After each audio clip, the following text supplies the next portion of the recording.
Today, I'll show you how to transfer Google Drive files to another account. Before we begin, there's one important thing to understand. There are two different ways to do this in Google Drive. The first is to share files with your other account so you can access them there. The second is to transfer ownership of certain files.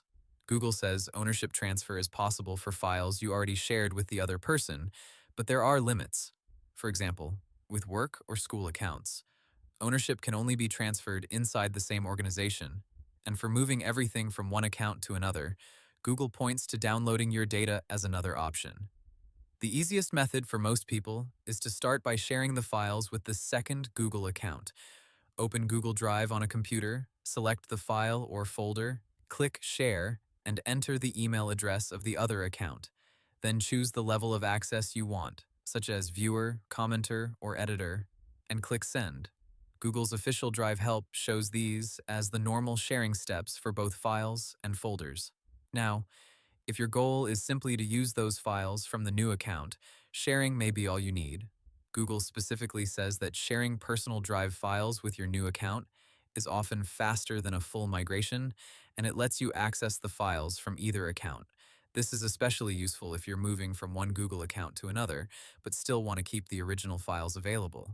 If you want to go one step further and transfer ownership of an individual file, open Google Drive on a computer, right-click the file, click Share, and next to the person you already shared it with, choose Transfer Ownership.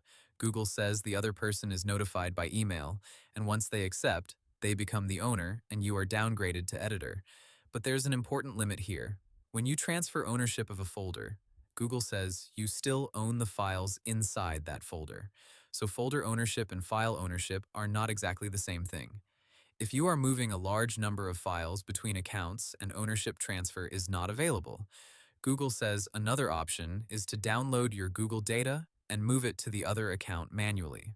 That is often the fallback method when account types are different, such as personal Gmail and work, or school accounts in different organizations. So, in simple terms, the fastest method is to share your Drive files with the other Google account. And if Google allows it, transfer ownership of individual files after sharing them. For bigger moves, downloading and re-uploading may still be the practical backup option, and that's how to transfer Google Drive files to another account. Hope the tutorial was helpful, subscribe to my channel, and see you in the next video.